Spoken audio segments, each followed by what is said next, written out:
Bismillahirrahmanirrahim.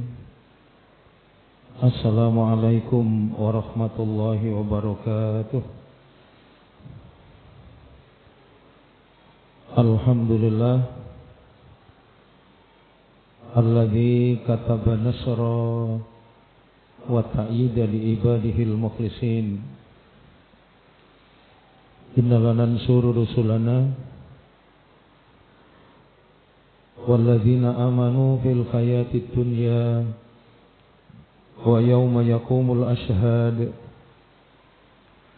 Asyhadu an la ilaha illallah wahdahu la syarikalah wa asyhadu anna Muhammadan abduhu wa rasuluh. Allahumma salli wa sallim wa barik ala sayyidina Muhammad wa ala alihi wa ashabihi alladzina jahadu fillahi haqqa jihadih. Fakataba lahum rabbuhum izzad dunya wa sya'adatal uqba yawma la yanfa'u malun wala banunun illa man atallaha biqalbin salim. Alhamdulillah, puji syukur marilah kita panjatkan kehadirat Allah Subhanahu wa ta'ala atas segala curahan kenikmatan yang dianugerahkan oleh Allah. Kita semua diberikan kesempatan berharga untuk bersama-sama bisa hadir, bisa memenuhi undangan jamuan istimewa yang disediakan oleh Allah, bisa melaksanakan sholat maghrib secara berjamaah. Mudah-mudahan ibadah kita ini diterima oleh Allah Subhanahu wa ta'ala, dan semoga kita semua yang hadir di majelis ini, hidup kita semua diselamatkan dan dibahagiakan oleh Allah Subhanahu wa ta'ala. Para jamaah, mereview apa yang kita bicarakan di pertemuan sebelumnya tentang tahun 2024. Kurang beberapa saat kita berkesempatan untuk memilih pergantian pemimpin dari bangsa Indonesia. Dan ketika memilih pemimpin ini, bagaimana Allah memandu kita di Al-Quran. Memilih pemimpin bukan hanya sekedar urusan dunia, tapi memilih pemimpin adalah urusan dunia sampai dengan di akhirat. Islam juga mengajarkan kepada kita bahwa setiap diri kita diingatkan oleh Allah. Islam mengajarkan setiap pribadi adalah pemimpin dan bukan penguasa. Maka setiap pemimpin diminta pertanggungjawaban oleh Allah. Begitu pentingnya arti pemimpin. Allah tidak hanya memberikan petunjuk, tapi Allah memberikan contoh bagaimana Allah mengangkat, Allah memilih seorang hambanya untuk dijadikan pemimpin. Apa yang ditunjukkan oleh Allah? Kemarin kita bicarakan di Al-Quran surat kedua, surat Al-Baqarah ayat 124. Ketika Allah menetapkan dan memilih Nabi Ibrahim, semata-mata pertama persyaratan dari seorang pemimpin yang tidak bisa ditawar adalah orang yang memiliki keteguhan keyakinan, yaitu orang yang beriman kepada Allah. Dan dalam hal ini betul-betul Nabi Ibrahim menjadi contoh bagi setiap manusia tentang apa? Tentang keteguhan keyakinan kepada Allah. Nabi Ibrahim contoh Abul Muwahhidin, bapaknya orang-orang yang betul-betul yakin kepada Allah. Itulah yang menjadi dasar kenapa Allah menetapkan dan memilih seorang hambanya yang solih, Nabi Ibrahim, untuk dijadikan pemimpin.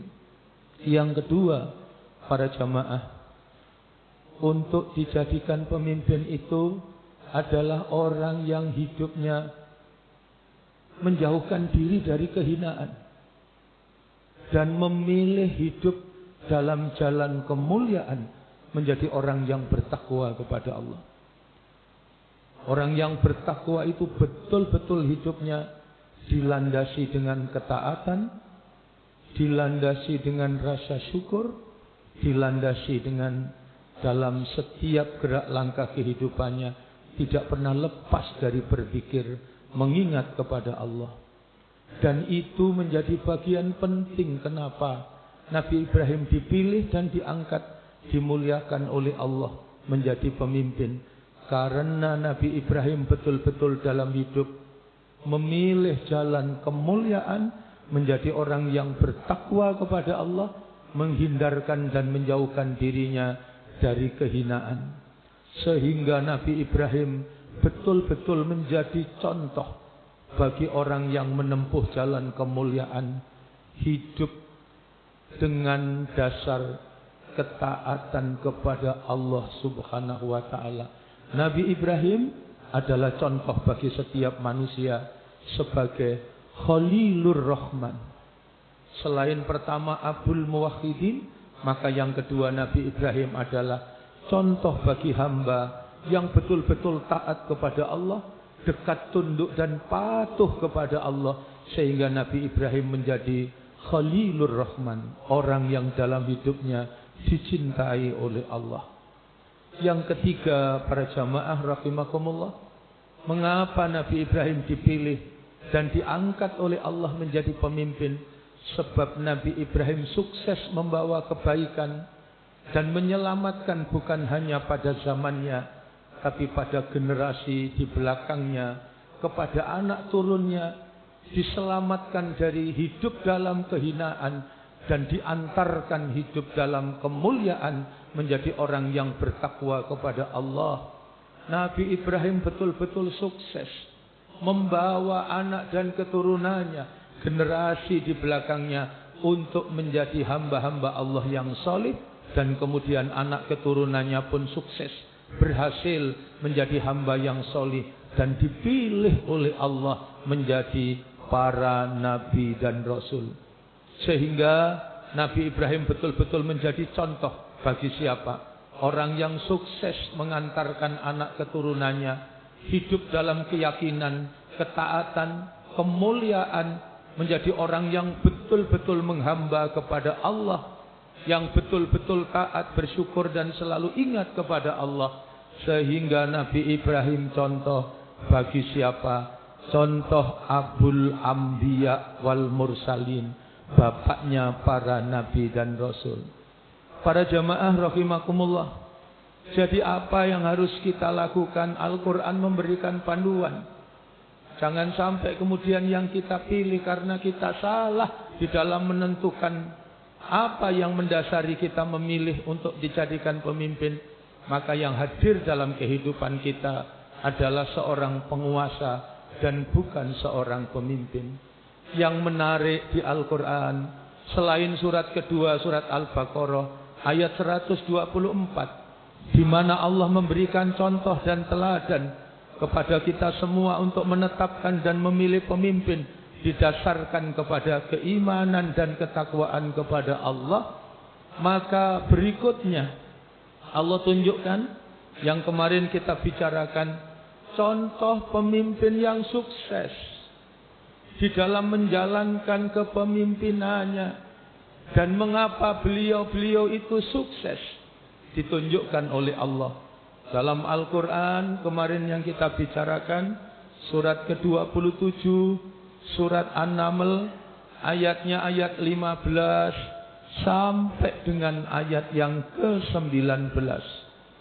Dimulailah ayat itu, Allah menunjukkan yang harus dimiliki oleh seorang pemimpin adalah ilmu, adalah kecerdasan, adalah pisau analisa dengan akal dan ketajaman pikirannya untuk bisa memecah dan mengurai setiap persoalan hidup dan kehidupan dengan pertama berlandaskan kepada keyakinan kepada Allah, kemudian hidup dalam kemuliaan, dan itu bisa dilaksanakan bagi siapa? bagi orang yang memiliki ilmu. Sehingga di Al-Quran surat ke-17 ayatnya ayat 107 Allah tunjukkan itu. Hanya orang yang berilmu yang mampu hidup memilih jalan kemuliaan, hidup dengan penuh ketaatan kepada Allah, mengantarkan dirinya dan seluruh yang dipimpinnya untuk apa? Untuk hanya menjadi hambanya Allah yang kagum atas kebesaran Allah, kemudian taat, tunduk dan patuh kepada Allah, menjadi mahkota bagi siapa? Ciri dari orang yang berilmu. Di Quran surat ke-17, surat Al-Isra ayat 107 itu sangat jelas. Allah menunjukkan bimbingannya kepada kita. Apa yang ditunjukkan oleh Allah? Kul aminu bihi. Katakan Muhammad, berimanlah kamu dengan Al-Quran. Kul aminu bihi. Katakan Muhammad, ikuti petunjuk yang diberikan oleh Allah. Ikuti petunjuk yang diturunkan oleh Allah. Kul aminu bihi. Begitu Allah membimbing kita, memberikan petunjuknya kepada kita di Al-Quran surat ke-17 surat Al-Isra ayat 107 ini. Yang berikutnya yang ditunjukkan oleh Allah apa? Lanjutan ayat itu Allah mengantarkan petunjuknya kepada kita. Innal ladzina utul ilma min qablihi. Sesungguhnya orang-orang yang diberikan oleh Allah hikmah ilmu, orang-orang terdahulu, orang-orang sebelum kita, apa cirinya?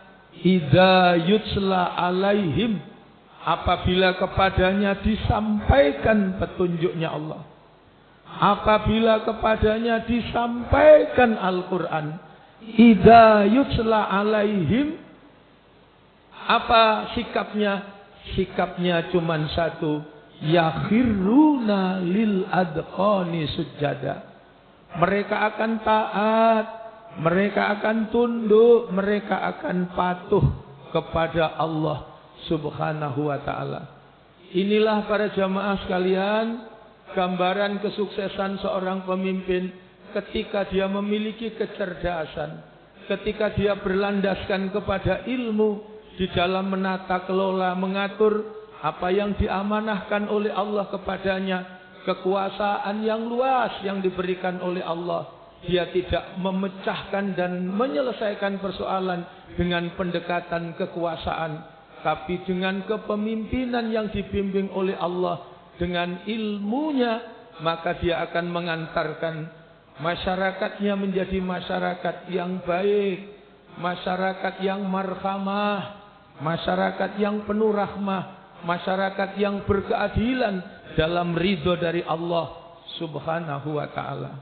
Inilah yang ditunjukkan oleh Allah kepada kita, sehingga masyarakat yang seperti itu digambarkan di Al-Quran. Di Al-Quran menggambarkan di surat Sabah ayat yang ke-15 itu menjadi masyarakat yang penuh dengan kebaikan. Baldatun thayyibatun wa rabbun ghafur. Itulah yang bisa dihasilkan dari pemimpin yang betul-betul memiliki keilmuan untuk mengemban amanah dari apa yang diberikan oleh Allah. Maka itu bisa dilihat dari rekam jejaknya. Dengan seperti yang disabdakan oleh Rasul, khairun nas, sebaik-baik di antara kalian, anfa'uhum linnas, yang memberikan manfaat kepada manusia. Persoalan-persoalan pelik, persoalan-persoalan kehidupan, mampu dia jawab dengan jawaban yang benar. Dia mampu mengurai setiap persoalan dengan baik, sehingga menemukan jalan keluar dan kebaikan, menjadikan hidupnya penuh kenikmatan dan kebarokahan. Maka di ayat 15 surat ke-27 itu Allah tunjukkan betapa penting dan berartinya ilmu. Maka ditunjukkan walaqad ataina Dawuda wa Sulaimana ilmah. saya telah berikan kepada Daud, begitu juga saya berikan kepada Sulaiman. Apa yang diberikan oleh Allah? Ilmu. Waqala, dan kemudian Nabi Sulaiman berkata, alhamdulillah, segala puji bagi Allah, alladzi faddalana ala katsirin min ibadihil mu'minin, yang telah memberikan fadilah, yang telah memberikan keistimewaan, yang telah memberikan keutamaan dibanding hamba-hamba mukmin yang lain. Berikutnya para jamaah, kesuksesan dari seorang pemimpin selain pertama dilandasi dengan ilmu, maka betapa kita tidak bisa membayangkan kalau pemimpin tidak mengerti persoalan, tidak bisa menjawab dan menguraikan setiap persoalan, dia tidak menjadi pribadi yang utuh. Dia hanya menjadi bayang-bayang orang lain. Dia menjadi boneka. Coba kita bayangkan kalau staf-stafnya jauh lebih pintar dari dirinya, kira-kira apa yang terjadi? Maka silang sengketa dari apa yang menjadi pembantu-pembantu di dalam melaksanakan kepemimpinan itu akan menjadi bom waktu dan persoalan yang sangat besar untuk bisa menjadi persoalan-persoalan yang jauh lebih besar dibanding persoalan yang mau dicarikan jalan keluarnya. Maka yang kedua, ayat 16 surat An-Naml itu, surat ke-27, yang menjadi gambaran seorang pemimpin selain harus memiliki ilmu, kecerdasan yang dengannya dia akan membawa hidup dalam kemuliaan, menyelamatkan dalam kehinaan. Wa warisa Sulaimanu Dawud, mewarisi Nabi Sulaiman dari Nabi Daud. Para jamaah, orang kalau bicara warisan itu enggak. Bayangan kita langsung pada harta. Bayangan kita pada uang. Bayangan kita ini pada dunia. Warisan itu gambarannya pokoknya dunia. Maka sangat keliru besar ketika kita hanya menggambarkan yang diwariskan itu hanya harta. Maka yang diwarisi Nabi Sulaiman dari Nabi Daud bukan hanya kekayaan, bukan hanya uang, bukan hanya kerajaan yang luas, tapi warisan yang berharga yang diberikan Nabi Daud kepada Nabi Sulaiman, yang menjadi pembelajaran bagi kita. Warisan yang paling berharga yang kita wariskan kepada anak dan keturunan kita apa? Digambarkan di ayat ini. Wa warisa Sulaiman Dawud wa qala ya ayyuhan nas ulimna mantiqat thairi wa utina min kulli syai. Inna hada lahuwal fadlul mubin. Jadi ayat 16 ini mewarisi Nabi Sulaiman dari ayahandanya Nabi Daud. Maka bukan hanya harta, bukan hanya uang, bukan hanya kerajaan, tapi yang diwarisi Nabi Sulaiman dari Nabi Daud adalah keteguhan keyakinan kepada Allah. Yang diwarisi adalah kesuksesan Nabi Daud menanamkan, mengajarkan, mendidik kepada putranya. Untuk apa? Untuk beriman, untuk yakin kepada Allah yang pertama. Dan yang kedua apa yang diwariskan? Mengajarkan dan meneguhkan keyakinan kepada putranya Sulaiman. Untuk apa? Untuk hidup dalam kemuliaan, yaitu taat, tunduk, patuh, mengabdi, beribadah kepada Allah. Sehingga kalau panjenengan buka Al-Quran, surat Toha, surat ke-20, ayatnya ayat 132, betul-betul di situ dengan sangat gamblang Allah jelaskan dan Allah ingatkan kepada kita, para orang tua yang diamanai anak, apa warisan yang paling berharga yang kita bisa berikan kepada anak kita? Wa'mur ahlaka bis-shalah. Perintahkan.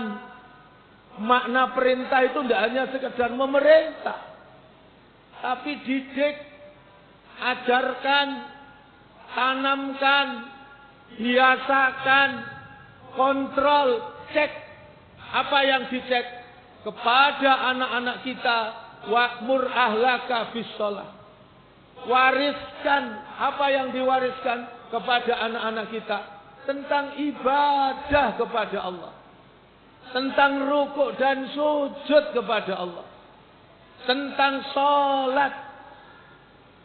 Kita sebagai orang tua hendaknya nangis dan khawatir.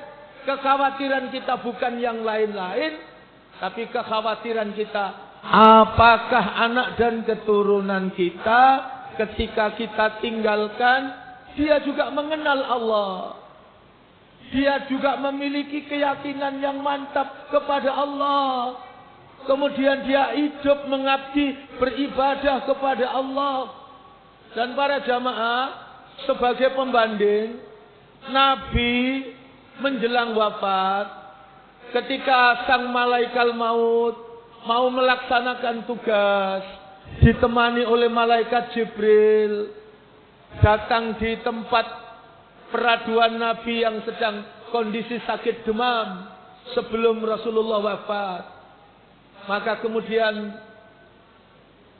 para jamaah rahimakumullah, sebelum para malaikat itu melaksanakan tugasnya, dalam satu riwayat itu dijelaskan Rasul membisikkan sesuatu di telinga Ali bin Abi Thalib.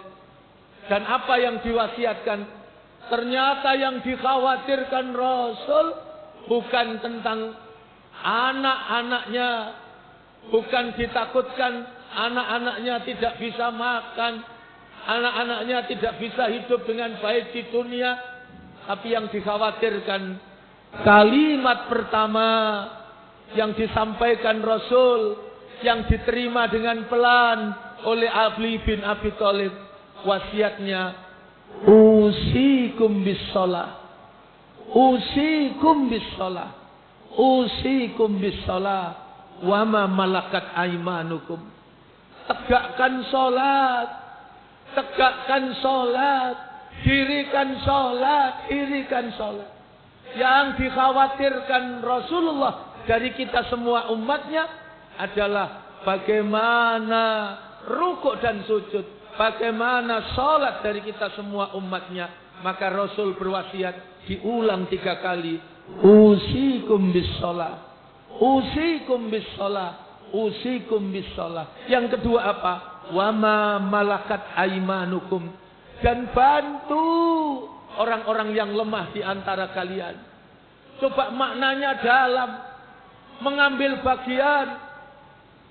Kalau membantu tidak bisa, maka gridnya diturunkan.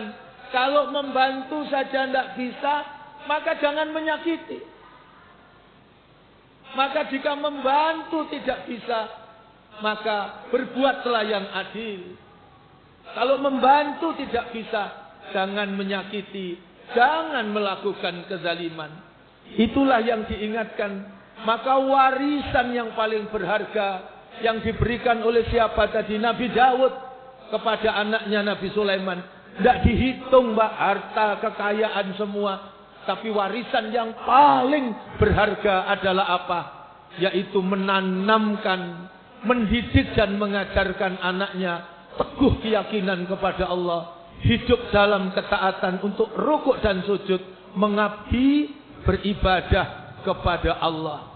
Sehingga apa yang dia dapatkan, jika itu dia lakukan, jika warisan itu dia miliki, maka hidupnya betul-betul menjadikan hidup yang berakhlak. Dan itu nampak. Dia akan memimpin dengan akhlak yang mulia. Apa akhlak yang mulia?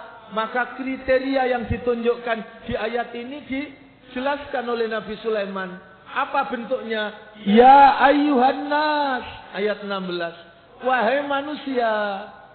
Ulimna mantikot toiri. Saya diberikan kemampuan untuk bisa memimpin dengan baik itu apa? Pertama yang bisa ditempuh adalah ulimna mantik. Dia diberikan kemampuan berkomunikasi. Dia diberikan keunggulan untuk berbicara.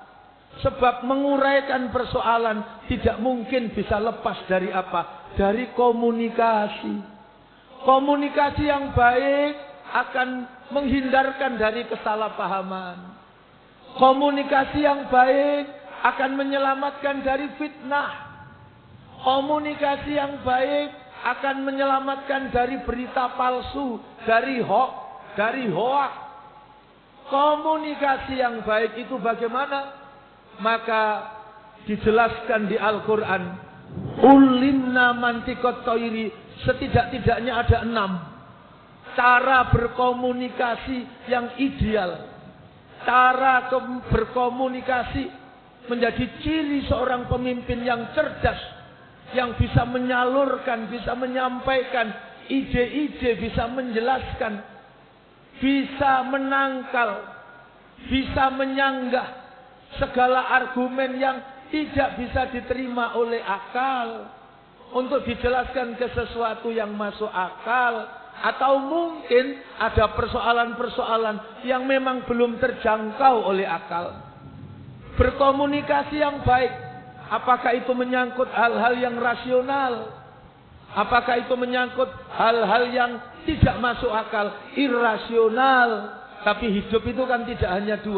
Ada rasional, ada irasional. Tapi ada satu lagi yang memberikan ruang untuk terus kita belajar. Ada sesuatu yang disebut suprarasional. Ada sesuatu yang benar adanya, tapi masih belum terjangkau oleh akal pikiran kita manusia.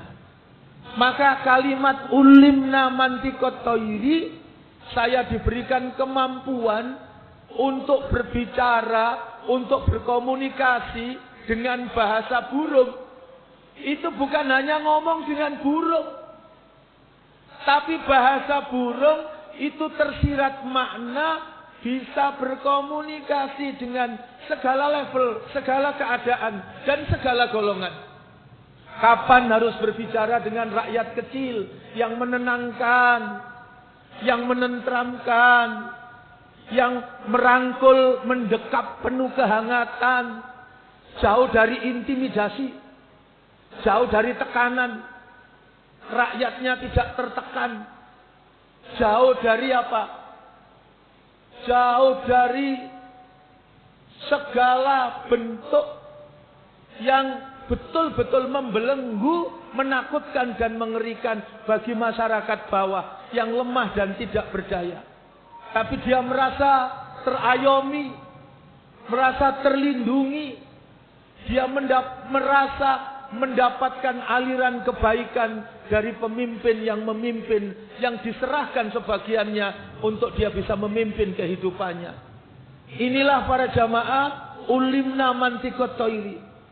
Kemampuan berbahasa kalau dinaikkan di level middle, kelompok tengah yang dalam hal-hal tertentu dan ukuran tertentu bisa berdiskusi, membicarakan hal-hal yang menyangkut kehidupan yang tidak sampai pada level atas. Nanti juga bisa bicara dengan kelompok atas. Hal-hal yang sangat berbahaya, menyangkut resiko-resiko yang besar, yang menentukan kebijakan. Itu semua dimiliki oleh siapa? Oleh Nabi Sulaiman. Ayat 16 itu, maka ulimna mantikot toiri. Saya diberikan kemampuan untuk mengkomunikasikan setiap persoalan dalam setiap keadaan dan dengan siapa saja. Wa utina min kulli syai'. Saya juga diberikan keterampilan, kecakapan, kecerdasan.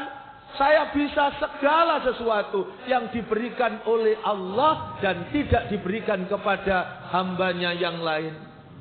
Inilah yang ditunjukkan oleh Allah yang kedua. Dan di Al-Quran, para jamaah rahimakumullah, betul-betul warisan yang paling berharga.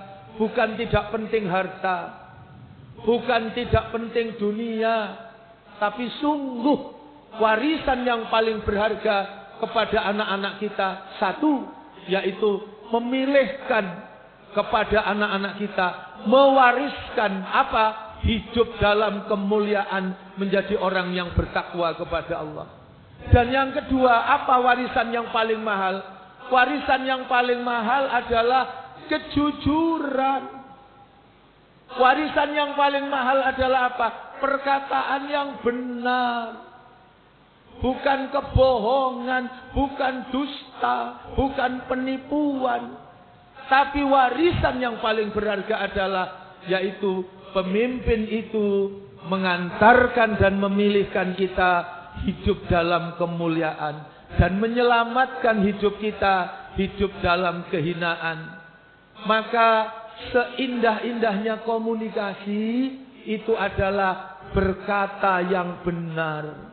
Panjenengan bisa pirsani Quran surat keempat, surat An-Nisa ayatnya ayat yang ke-9. Maka di situ ditunjukkan Allah bagi kita orang tua, lebih-lebih pemimpin, maka yang hendaknya diberikan adalah apa? Pertama, memilihkan hidup dalam kemuliaan, menjadi orang yang bertakwa kepada Allah. Wal yakhshal ladina law taraku min khalfihim dzurriyyatan di'afan khafu alaihim falyattaqullah wal yaqulu qaulan sadida. Jadi ada petunjuk penting dari Allah. Setiap diri kita hendaknya hidup dalam kemuliaan. Sebab itu yang kita wariskan kepada anak-anak kita. Supaya anak-anak kita selamat. Supaya anak-anak kita tidak menjadi generasi yang lemah. Supaya anak-anak kita menjadi anak yang kuat. Maka apa yang ditunjukkan oleh Allah kepada kita? Setiap orang tua. Setiap orang tua wajib mewariskan kepada anak dan keturunannya apa? Hidup dalam kemuliaan. Apa hidup dalam kemuliaan? Falyattaqullah. Hendaknya kita menjadi manusia yang bertakwa kepada Allah. Itu yang pertama. Apa yang kedua? Surat keempat, surat An-Nisa ayat yang ke-9 itu, warisan yang paling berharga adalah wal yaqulu qaulan sadida. Yaitu tidak ada lain kecuali mengajarkan kepada anak-anaknya berkata dengan perkataan yang benar. Maka komunikasi yang pertama dan utama apa? Bahan yang dibicarakan itu bukan sesuatu yang tidak benar, bukan kebohongan, bukan dusta, tapi yang disampaikan, yang dikomunikasikan itu adalah sesuatu yang benar adanya. Sampai-sampai agama ini mengajarkan menyampaikan benar itu resiko. Kulil haq walau kana murran. Sampaikan yang benar ini meskipun berat, meskipun dengan resiko yang sangat berat, tapi itulah indah-indahnya komunikasi, dan itu betul-betul sukses dimiliki oleh siapa? Nabi Sulaiman. Ketika dia menjadi pemimpin, dia punya pilar yang kedua. Selain iman, yang kedua adalah kemampuan berkomunikasi dengan baik. Komunikasi yang baik adalah yang dikomunikasikan itu adalah sesuatu yang benar atau kejujuran. Bukan penipu, bukan pembohong, bukan pendusta. Dan jika itu tipu-tipu, maka derajatnya di akhirat menjadi orang yang paling rugi. Sebab dia menjadi keraknya neraka. Dia menjadi orang yang munafik. Dan orang munafik itu tempatnya di neraka yang paling bawah. Maka para jamaah, di surat ke-31 surat Luqman itu menjadi pelajaran berharga. Ayat 19, nasihat dari Luqmanul Hakim kepada anaknya, ayat 12, 13, 14, 15, 16, 17, 18, 19. Dari ayat 19 itu ada pelajaran berharga. Nasihatnya Luqman itu terstruktur. Mulai dari pangkal pokok, di breakdown, diturunkan sampai level paling bawah. Nasihatnya urut, detail, terperinci, seolah-olah tidak ada yang tersisa. Saking luar biasanya nasihat Luqman untuk menyelamatkan anaknya. Tetapi para jamaah rahimakumullah, ada yang menarik. Ternyata meskipun nasihatnya lengkap, ada satu nasihat yang tidak tertinggal. Apa itu? Yaitu diajarkan kepada anaknya, nak, kalau berbicaralah yang baik. Nak, kalau berbicara jangan buruk. Engkau tahu nak, seburuk-buruk suara itu adalah suara keledai. Jadi di ayat ini dijelaskan, Luqman nasihati anaknya untuk bisa berkomunikasi dengan baik.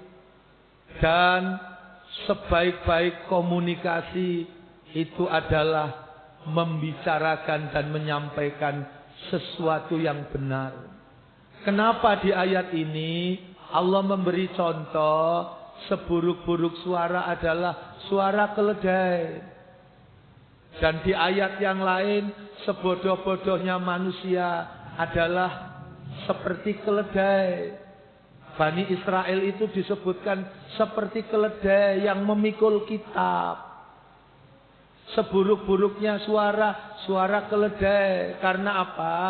Ternyata selidik punya selidik. Kenapa Allah memberikan contoh? Yang diberikan contoh yang bersuara buruk adalah keledai. Sebab keledai tidak akan mengeluarkan suara kecuali perutnya sedang bermasalah. Keledai tidak akan pernah mengeluarkan suara kecuali perutnya dalam kondisi lapar. Bukan keledai betul-betul buruk suaranya, tapi itu menjadi ukuran.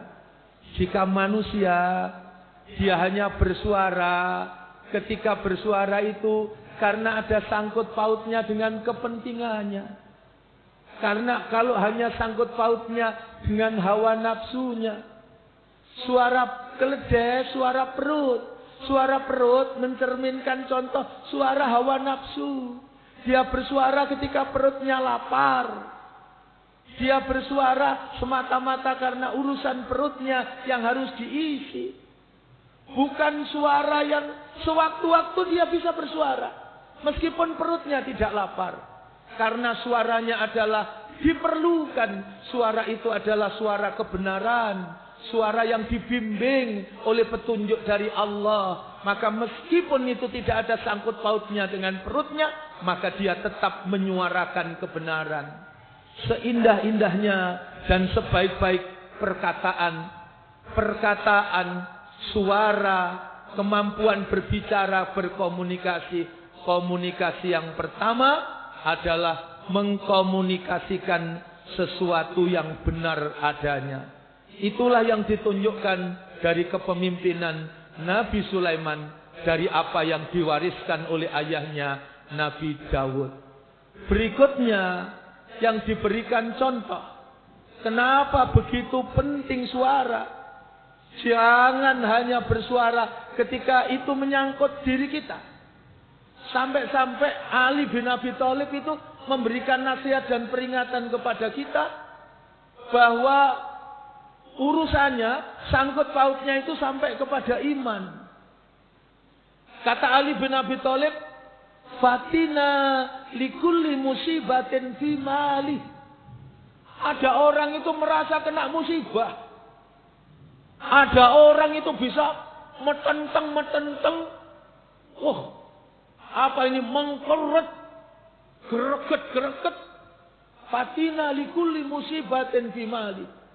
Dia merasa terancam. Ketika apa? Ketika hartanya disentuh. Ketika menyangkut hartanya, dia bisa marah. Orang ada yang ngaku beriman, tapi marahnya hanya ketika hartanya tersentuh. Hanya urusan hartanya yang terambil sedikit, hanya gara-gara sebatang rokok bagi orang di jalanan barangkali bisa saling bunuh. Fatina likulli musibatin fi mali. Ada orang itu merasa kena musibah kalau hartanya disentuh. Tapi sebaliknya, faida yusabu bidini. Tapi kalau agamanya diganggu, kalau saudara seagamanya sedang terzalimi, kalau ada orang-orang yang terzalimi, yang tidak ada sangkut pautnya dengan kepentingan kita, padahal kita mengaku beriman. Faida yusabu bidini. Kalau akidah anak-anaknya terancam, kalau ada cuci otak, kalau ada gerakan masif untuk menggeser dan menukar. Bayangkan kalau seorang pemimpin kemudian mengatakan, oh, orang-orang yang terlibat dalam LGBT itu kan kodrat. LGBT kodrat. Padahal di Quran sudah diajari wal fajr, walayalin asr, wasyafa'i wal watr. Jelas Allah ajarkan demi waktu fajar, demi malam yang 10, berikutnya demi yang genap dan yang ganjil. Apa yang genap, apa yang ganjil? Sebagian mufasir mentafsirkan itu rakaat sholat. Karena rakaat sholat ada yang genap, ada yang ganjil. Tapi jumhur mufasir, mayoritas ulama tafsir ketika menyatakan wasyaf'i wal watr, demi yang genap dan yang ganjil. Apa yang genap? Semua makhluk yang diciptakan oleh Allah. Apa yang ganjil? Al-Khaliq. Allah yang menciptakan. Yang menciptakan Allah ganjil. Yang diciptakan hamba-hamba Allah, makhluk yang diciptakan genap. Maka Allah menciptakan berpasang-pasangan. Dan salah satu yang utama adalah diciptakannya kita manusia. Dan manusia itu diciptakannya pasti. Ada laki-laki, ada perempuan. Allah tidak ada yang menciptakan setengah laki-laki, setengah perempuan. Ada Laura, lanang ora, wedok ora. Bukan. Yang diciptakan oleh Allah pasti yang laki-laki. Dilihat dari struktur apapun, sistem saraf, kromosom dalam tubuh, orang bicara tentang anatomi, tidak bisa ditawar. Laki-laki dan perempuan diciptakan secara kodrati berbeda.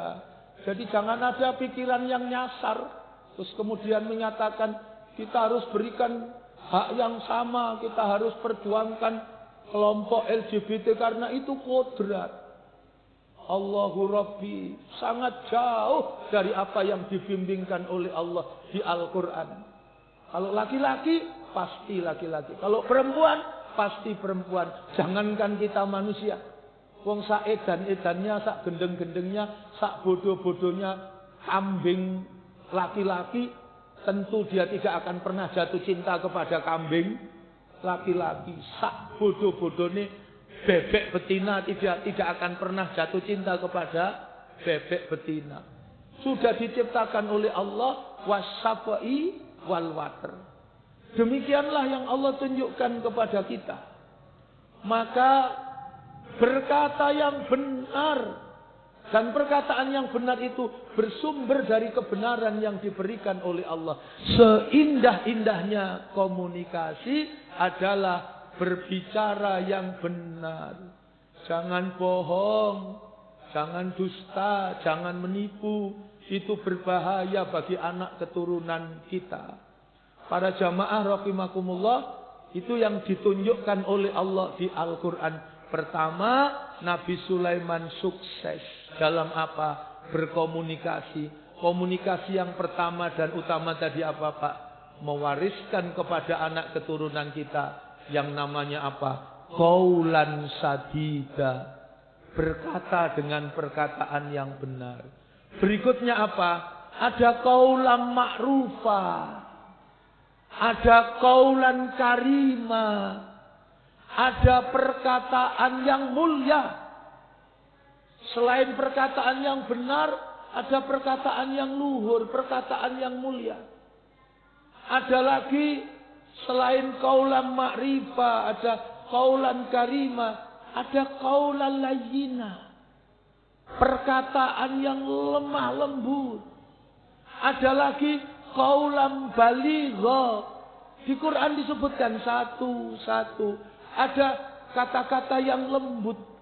Ada qaulan baligha, itu kata-kata yang meresap, masuk ke dalam jiwa, yang mempengaruhi yang diajak bicara. Dari kasar, buas, bengis, sadis, kemudian mengalirlah kalimat-kalimat dari apa yang disampaikan, melembutkan dan meluluhkan hatinya menjadi orang yang sangat lemah lembut. Inilah yang ditunjukkan ilmu, kemudian komunikasi. Yang ketiga apa? Wa khusira li Sulaiman. Diatur, ditata oleh Nabi Sulaiman. Ayat 17. Seorang pemimpin memang mampu dengan tata kelola, mengatur, menata sedemikian rupa dengan baik, sehingga tidak ada satupun yang tercecer dan tersisa. Semuanya memberikan kemanfaatan berharga dalam kehidupan. Dan yang paling penting, seorang pemimpin itu khalifatu fil ard, wakil Allah untuk menerapkan hukum-hukum Allah di bumi. Sehingga apa? Kehidupan di dunia ini menjadi kehidupan yang penuh berkeadilan. Kemudian yang berikutnya betul-betul dirasakan limpahan hidup nikmat, aman, tentram dan damai, penuh dengan kasih sayang. Maka ada di ayat 18. Hatta idza atau ala wadi namli. Sampai di lembah semut. Qalat namlatun, berkata seekor semut betina. Dan yang dikatakan, mereka menyuruh semut-semut itu masuk ke rumah-rumah supaya tidak diinjak Nabi Sulaiman. Ya ayuhan namlut dulu masakinakum la yahtimannakum Sulaiman. Masuk ke dalam lubang kalian supaya tidak diinjak oleh Nabi Sulaiman wa junuduhu dan tentaranya. Fahum la yasurun, karena mereka tidak menyadari. Nabi Sulaiman sabar menunggu mereka sampai masuk. Nabi Sulaiman tidak mentang-mentang besar dan berkuasa kemudian berbuat semena-mena, tapi dengan penuh kesabaran betul-betul dia mewujudkan sikap penuh keadilan sampai semut-semut itu merasa aman dan nyaman di rumah-rumah dan tempat perlindungannya masing-masing tanpa diusik oleh orang yang besar, orang yang punya kekuasaan besar yang bisa mengusir dan bisa merusak kehidupan mereka. Tapi itu tidak dilakukan oleh Nabi Sulaiman. Terakhir sebagai penutup, doa Nabi Sulaiman diabadikan oleh Allah di Al-Quran untuk diajarkan kepada kita semua. Ini menjadi gambaran supaya kita betul-betul hidup kita adalah hidup yang penuh dengan kebaikan dan kemanfaatan. Fatabassama dhahikam min qawliha faqala rabbi auzi'ni an askura nikmatakal lati an'amta alayya wa ala walidayya wa an a'mala sholihan tardahu wa adkhilni bi rahmatika fi ibadikas sholihin. 6 poin penting hidup yang kita minta kepada Allah. Pertama, minta menjadi hamba yang pandai bersyukur. Yang kedua, minta supaya jadi anak yang soleh, anak yang berbakti dan bukan anak yang durhaka. Yang ketiga, minta semua yang kita lakukan diterima oleh Allah, dicatat sebagai amal soleh. Dan yang keempat, minta hidup kita betul-betul dalam ridho dari Allah subhanahu wa ta'ala. Yang kelima, minta supaya hidup kita dinaungi rahmat dari Allah. Terakhir yang nomor 6, Minta kita kepada Allah digolongkan menjadi golongan hamba Allah yang solih. Rabbana atina fid dunya hasanah wa fil akhirati hasanah wa qina adzabannar. Ya Hayyu ya Qayyum bi rahmatika astaghis aslih li sa'ni kullahu fala takilni ila nafsi tarfata aini. Rabbana atina wa atana ala rusulika wa la tukhzina yaumal qiyamah innaka la tukhliful mi'ad. Subhana rabbika rabbil izzati amma yasifun wassalamun alal mursalin walhamdulillahi rabbil alamin. Demikian, terima kasih atas perhatian. Mohon maaf atas segala kekurangan. Subhanakallahumma wa bihamdika asyhadu an la ilaha illa anta astaghfiruka wa atubu ilaik. Assalamualaikum warahmatullahi wabarakatuh.